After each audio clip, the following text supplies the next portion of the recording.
Que a graça do Senhor Jesus Cristo e o amor de Deus e a comunhão do Espírito Santo seja com todos vós. Amém. Este primeiro domingo do ano de 2026, 4 de janeiro de 2026, nós vamos abrir a epístola de Paulo aos Efésios. E vamos ler desde os versículos 3 ao 14, indo versículo por versículo, tentando compreender o que está registrado para nós. O apóstolo Paulo escreve essa carta aos gentios de Éfeso, que haviam reconhecido que o Senhor Jesus Cristo é o Messias que Deus enviou a Israel. Haviam passado por esse processo que nós conhecemos como conversão. E o apóstolo Paulo aqui no versículo 3 abençoa, bendiz o Deus e Pai do nosso Senhor e Salvador Jesus Cristo, o qual nos abençoou com todas as bênçãos espirituais nos lugares celestiais em Cristo. Eu estava preparando a mensagem e, devido a esta questão de ser dentro da nossa cultura, o primeiro domingo do ano e quantas pessoas fizeram as suas tomaram as suas decisões para esse ano que inicia. Basicamente, o ano já iniciou há 3 dias atrás, mas todos sabemos, não, a partir de segunda-feira. Então, o ano de 2026 começa dia 5 de janeiro. E para alguns, os mais, vamos dizer, radicais, assim, não, vai começar depois do Carnaval. E nós todos sabemos que realmente, esse início aí vai assim, cambaleante até depois do Carnaval. Todo mundo está passeando nas praias e faz parte da cultura, a cultura BR. Mas essa questão de tomar decisões esse ano, vou fazer isto e aquilo, e isso me levou a pensar em preparar uma mensagem sobre essas decisões e como nós estamos rodeados de coaches, gente que dá seus palpites, dá dos seus conselhos. Alguns ganham muito bem por fazer isso, os chamados coaches motivacionais. E pior ainda, são esses que não se reconhecem como coaches, e sim como pastores. E são pastores motivacionais. Eu montei toda uma mensagem e depois pensei, não, vou me ater melhor à epístola. Mas aqui no versículo 3, está uma palavra-chave, e a palavra-chave é que fomos abençoados com todas as bênçãos espirituais. E se nós olharmos esses coaches, esses motivacionais, nós vamos ver que todo o enfoque deles é totalmente material. E os que sobem aos púlpitos para motivacionar também as pessoas, seguem uma falsa doutrina que se chama teologia da prosperidade. e incutem isso na mente dos ouvintes, né? Dizendo que nós fomos abençoados com todas as bênçãos, né? Por Deus, ponto. E deixam de lado o fato de que essas bênçãos são bênçãos espirituais nos lugares celestiais em Cristo. Mas qual é a diferença? É que se a coisa é bênçãos materiais, os apóstolos deveriam ter sido riquíssimos. E Paulo diz bem claramente, muito pelo contrário, a mim me parece que aos apóstolos Deus nos colocou como motivo de risada para o mundo.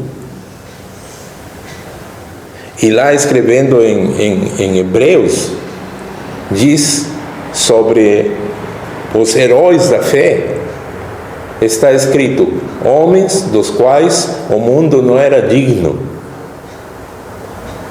E por quê?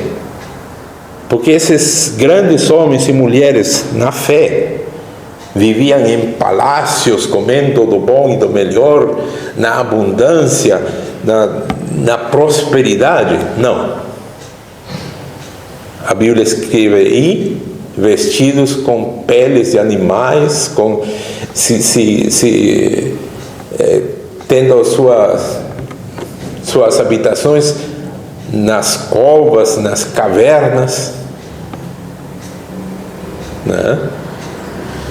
E aí a frase, homens dos quais o mundo não era digno. Não tinham nem casa, né? Então erram gravemente todos aqueles que acham que as bênçãos são bênçãos para essa vida. É claro que nós recebemos bênçãos todo dia. O apóstolo diz, tendo o que comer, o que beber, tendo o que vestir, sejamos gratos, são bênçãos que Deus nos concede, né? Mas não as bênçãos que os motivacionais colocam, né? Que você tem que ter pensamentos positivos de prosperidade, de sucesso nos negócios, de multiplicar o dinheiro que cai na sua mão e coisas assim. Eu tinha preparado toda uma mensagem sobre isso e pensei, não, mas isso é melhor se ater no que está na palavra de Deus, né? Versículo 3 de Efésios 1, as bênçãos são bênçãos espirituais nos lugares celestiais em Cristo, né? No versículo 4 diz, como também nos elegeu. Quem? Ele. E aqui nos faz lembrar aquela frase, não fostes vós que me escolhestes a mim, eu vos elegi, eu vos escolhi. E aí eu pergunto, mas e todos aqueles que defendem tanto o livre-arbítrio, que o homem que decide, que o homem que escolhe, onde fica? Não tem um embasamento bíblico sólido, né? Ele nos elegeu, e não nos elegeu quando nós levantamos a mão, quando nós começamos na nossa vida a pensar nas coisas de Deus, né? Dentro do nosso ambiente luterano da Reforma. Se nós perguntarmos, e quando foi o dia da sua conversão? Muitos bons cristãos, autênticos cristãos, não sabem. Mas lembram-se uma época em que andavam à toa no mundo e de repente algo começou a mudar, mas não conseguem colocar uma data e não tem nenhum problema. Por quê? Porque a vida começou a mudar no momento em que o Espírito Santo, usando a palavra de Deus, que já conheciam desde crianças, porque isso é algo que quem é luterano de berço deveria dar graças a Deus, de que nasceu dentro de uma casa onde a Bíblia era conhecida, onde tinha uma Bíblia aberta pelo menos, mas tinha. Eu nasci numa casa onde você sabia que existia um livro chamado Bíblia, mas eu nunca vi na minha frente. Então isso é uma bênção, se você nasceu assim. Até um dia em que eu fui para uma igreja, dessas chamadas igrejas de crente e tal, e eu lembro essa data, 24 de agosto de 1974. Então eu posso dizer, não, essa data. Mas será? Aí, eu, pela minha experiência, creio que sim. Mas, e a eleição aconteceu aí? Vendo aí o versículo 4, como também nos elegeu nele, antes da fundação do mundo.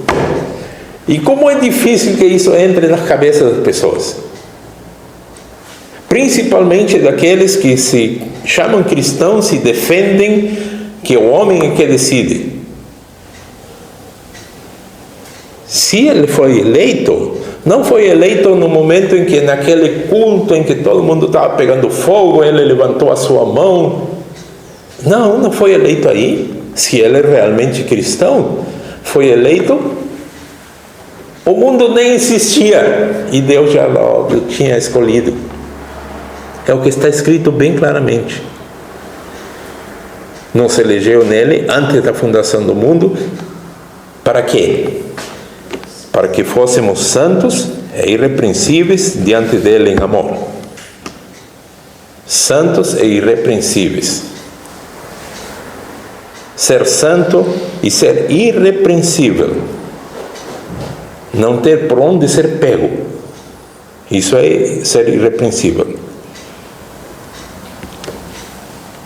Se deve a algo que o ser humano faz? Não. É algo que o próprio Deus faz por completo. No versículo 5, e nos predestinou. Não porque eu não aceito, porque o homem é livre e o livre-arbítrio e não existe predestinação. Está aqui. Nos elegeu antes da fundação do mundo e nos predestinou para quê? Para filhos de adoção. Filhos de adoção. Lá fora, milhares, milhões de pessoas acreditam que o ser humano é filho de Deus.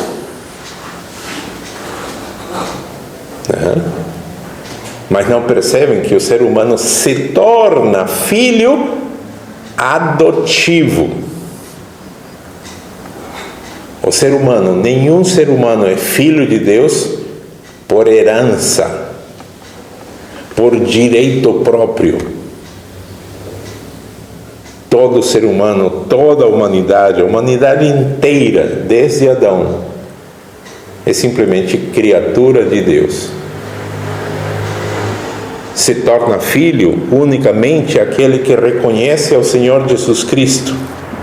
E esse recebe a graça de ser chamado filho de Deus.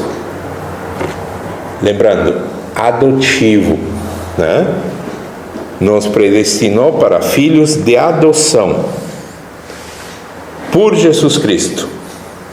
Ninguém vem ao Pai senão por mim, por Jesus Cristo. Ninguém pode ser filho de Deus porque eu acredito num ser superior, uma energia positiva. Isso aí está tão perdido como qualquer ser humano. É unicamente aquele que se chega através de Jesus Cristo. Segundo o beneplácito da sua vontade. A vontade que prevalece é a vontade de Deus, não é a humana de jeito nenhum. Para quê? Versículo 6. Para louvor e glória da sua graça, pela qual nos fez agradáveis assim no amado.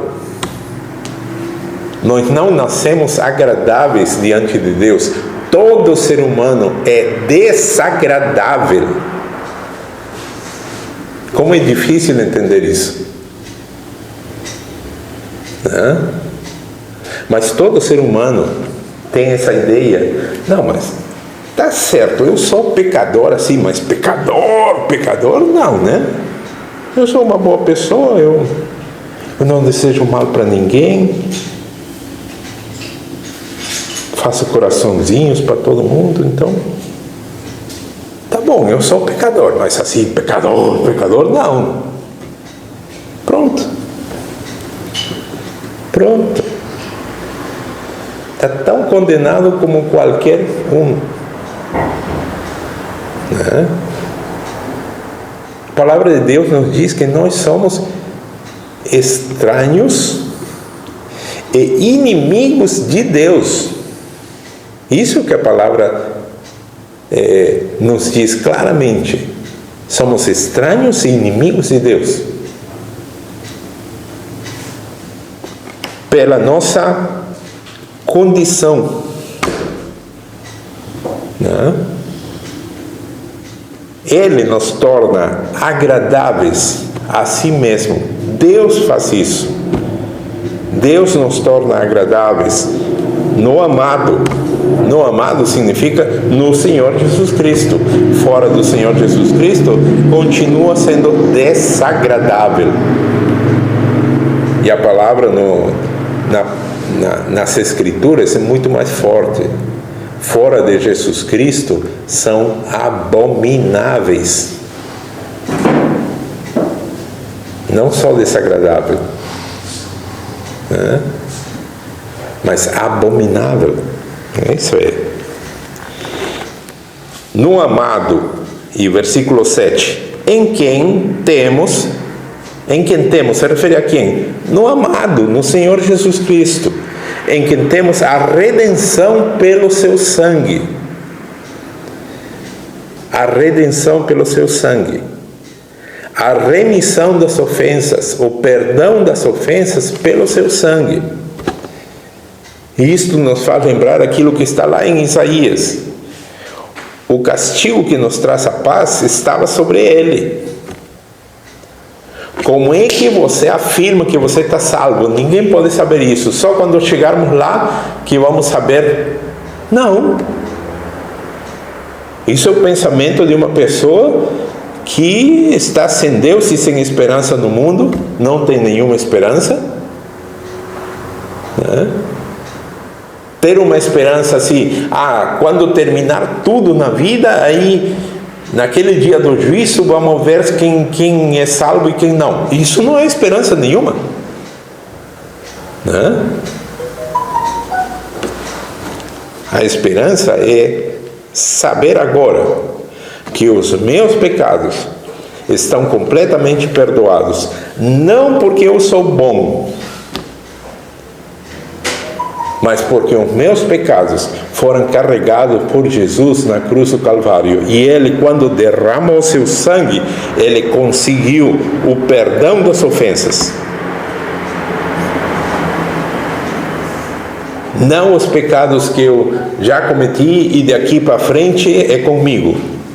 Não. Os pecados que eu cometi até o último instante da minha vida. Durante toda a minha vida, eu sou um pecador, perdoado por Deus. Esse é o X da questão. Né? Mas pecador.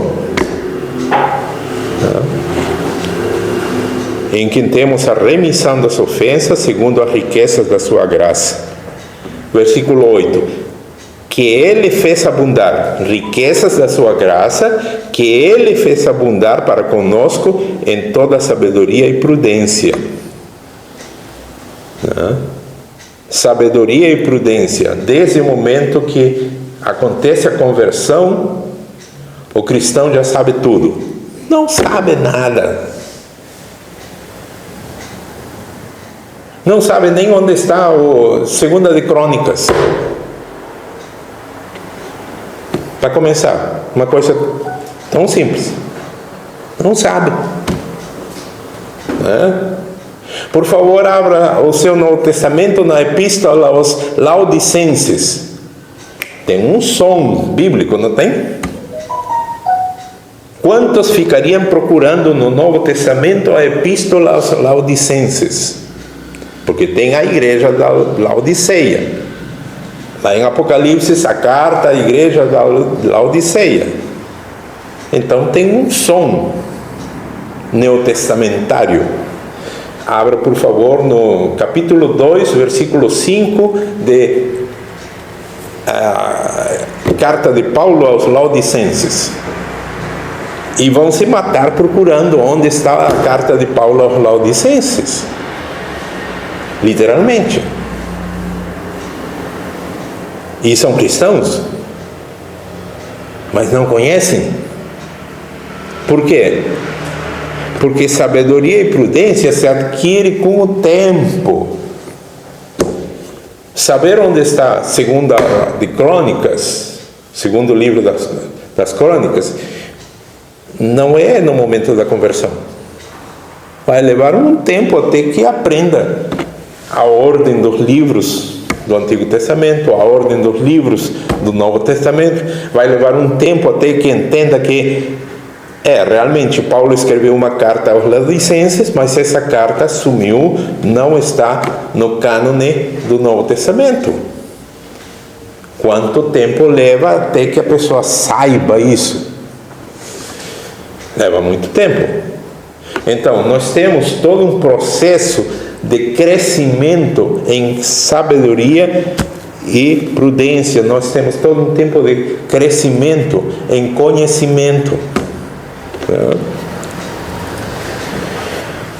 E ele fez abundar para nós isso, descobrindo-nos, versículo 9, descobrindo-nos o mistério da sua vontade.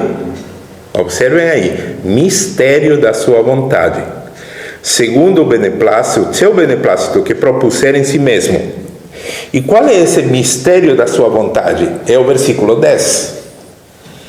De tornar a congregar em Cristo todas as coisas, na dispensação da plenitude dos tempos.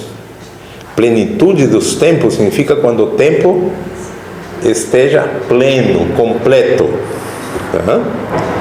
Dispensação. Não, essa palavra não existe na Bíblia. Está aqui. Aparece 5 vezes no Novo Testamento. Dispensação.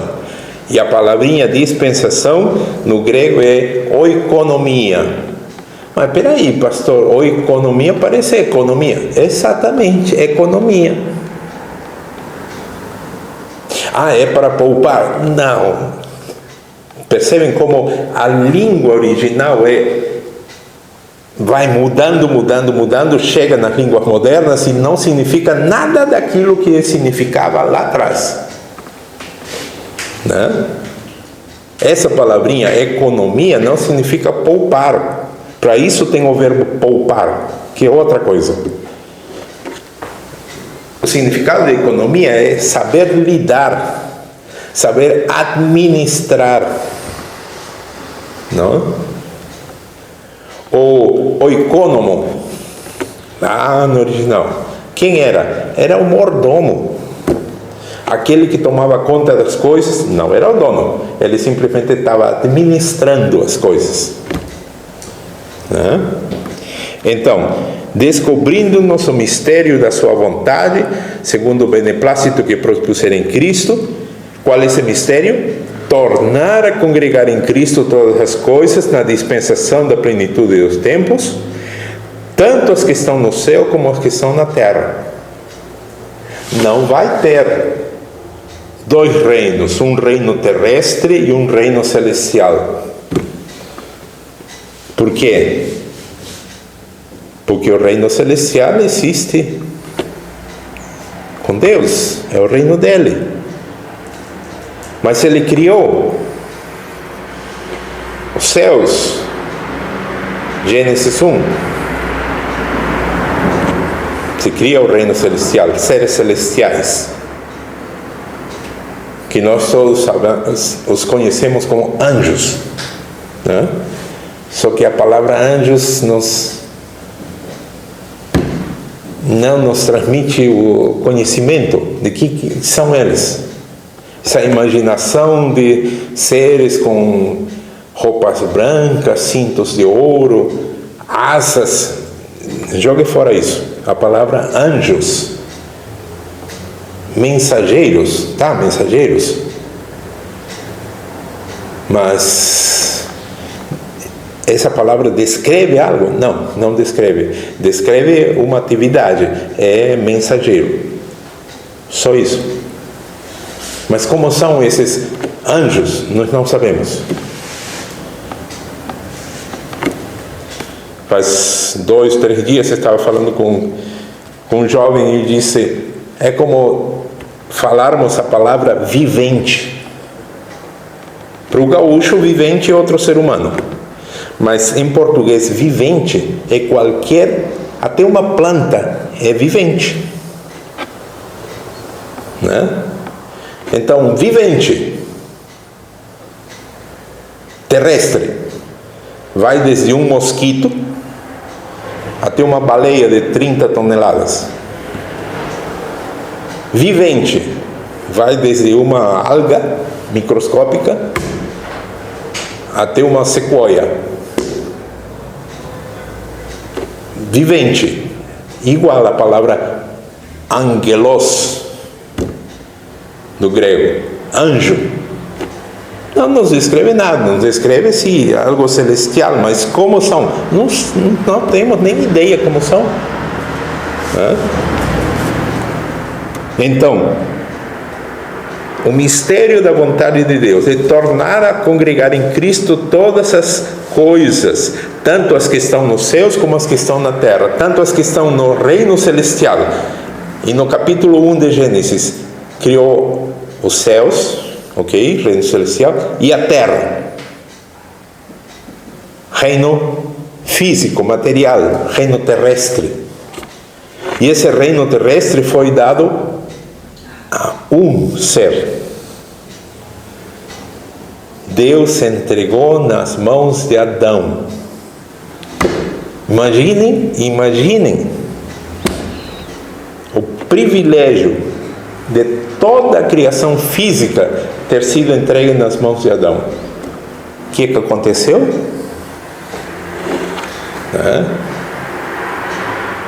O anjo caído, o anjo revoltado,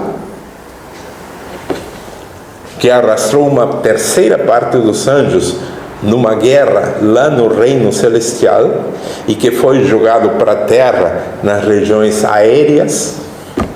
Esse anjo se apresenta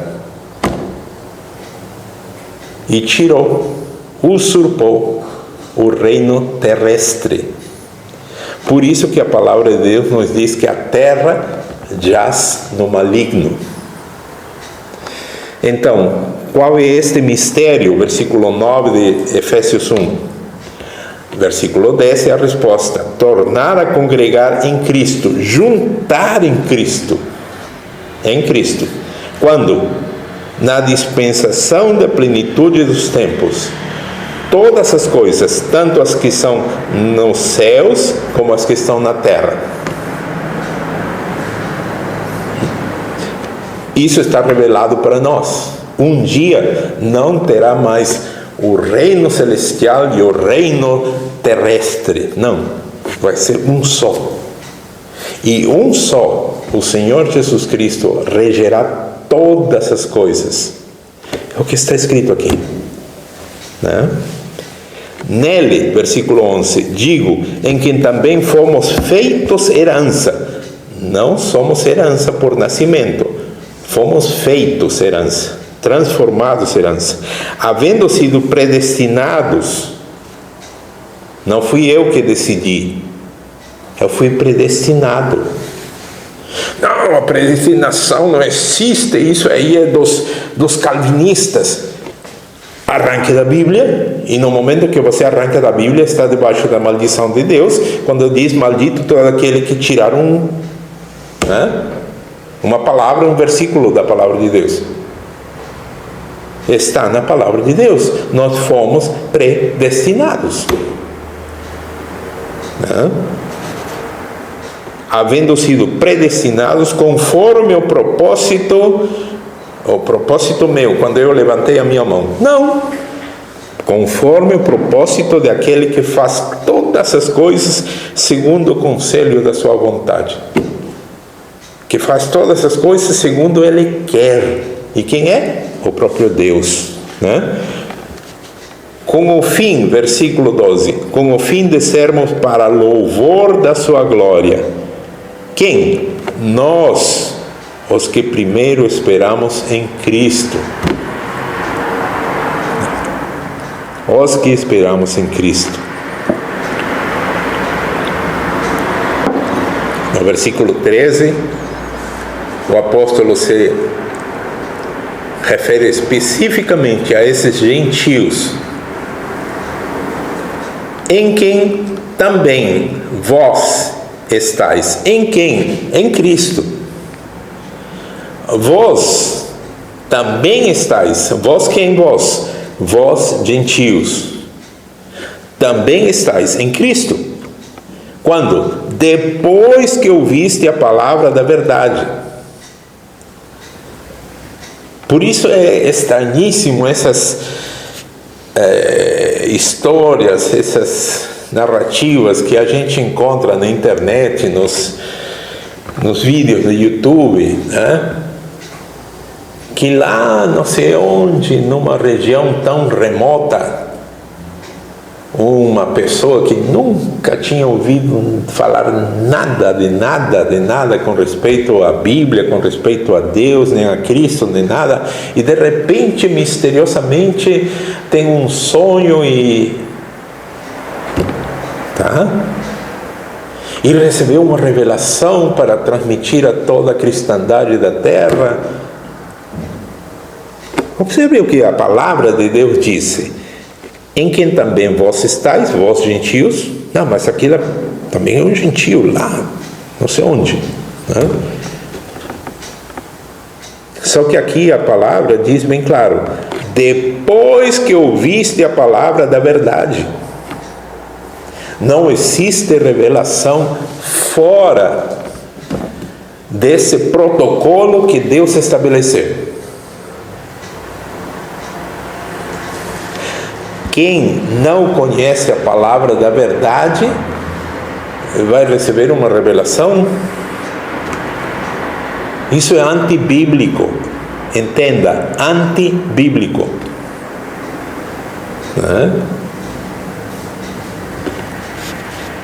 Depois que ouviste a palavra da verdade, o Evangelho, a boa notícia da vossa salvação, depois que vocês ouviram isso,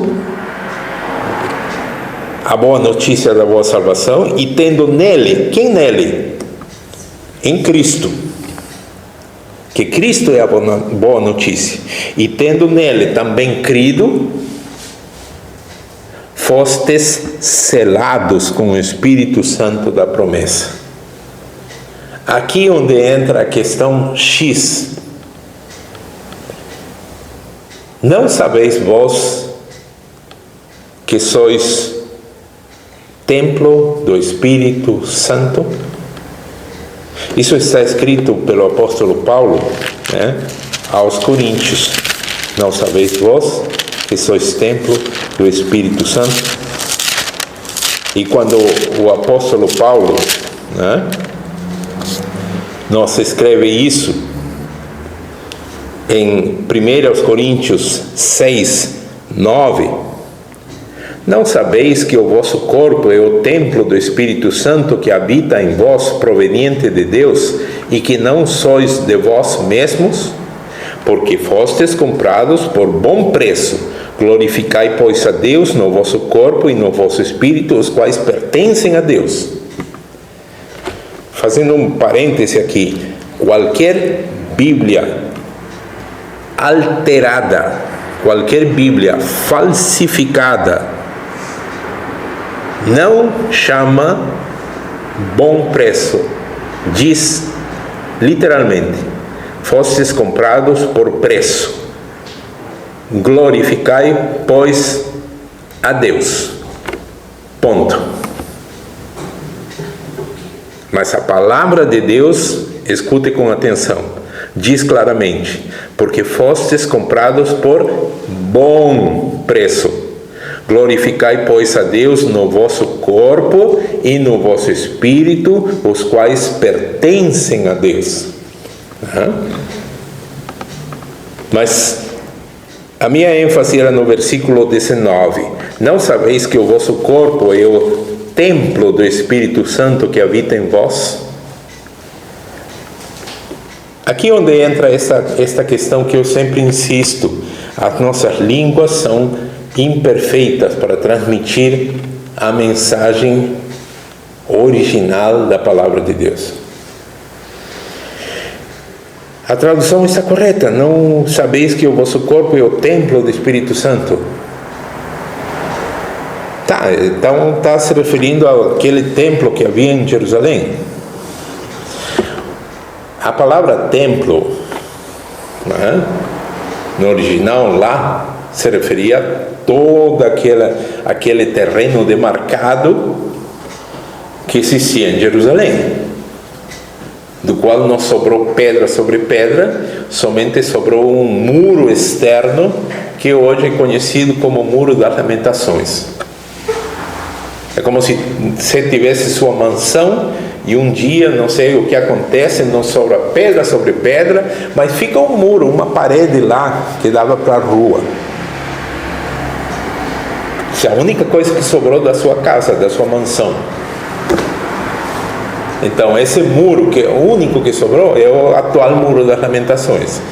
Mas então a palavra templo, nós imaginamos aquele templo que estava tal. Só que aqui, não sabeis que o vosso corpo, no original diz, não sabeis que o vosso corpo é o santo dos santos.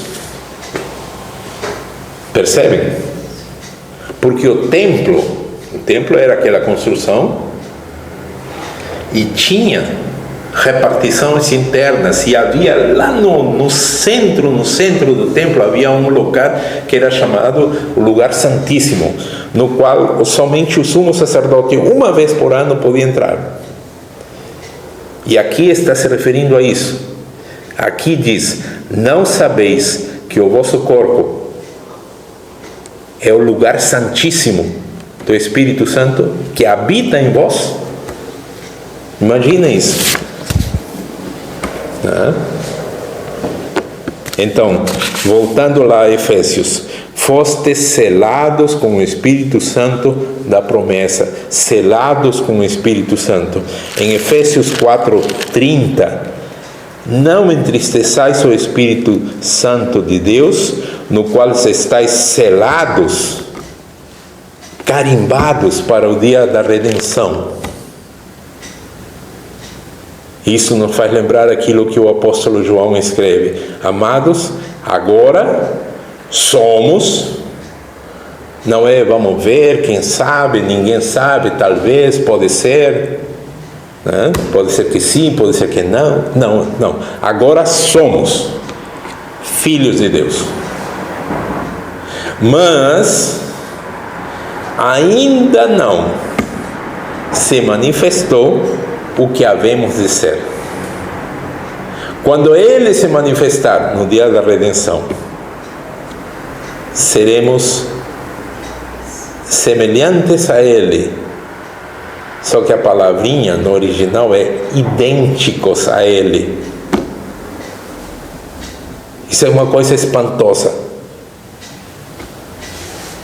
Nós, os cristãos, vamos ser meio assim parecidos, meio assim como se fosse uma caricatura do Senhor Jesus. Não é isso que a palavra nos diz. Seremos idênticos a Ele. Isso é espantoso.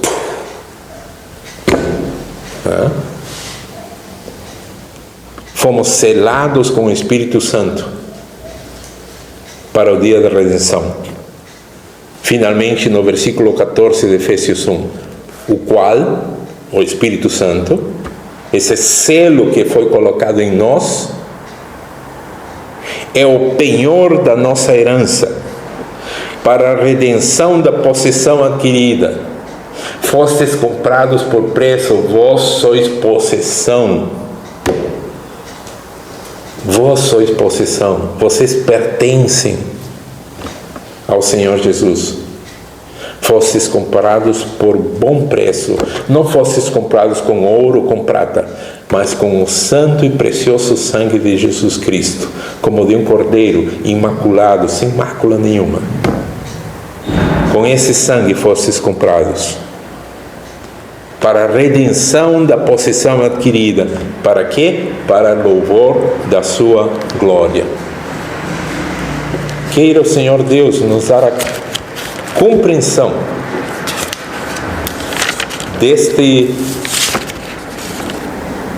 dessa coisa tão maravilhosa, né? Que nós fomos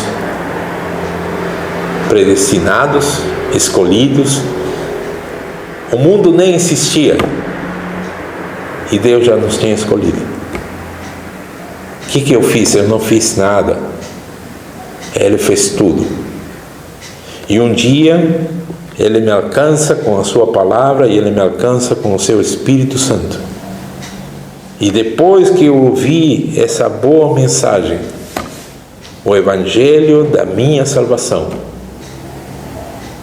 tendo nele também crido, fui selado, carimbado com o Espírito Santo, no meu mais íntimo, no Santo dos Santos, lá dentro. É o que está escrito. Que o Senhor Deus nos conceda compreensão disto e de muito mais. Amém. E em mim, ó Deus, o puro coração, renova em mim espírito.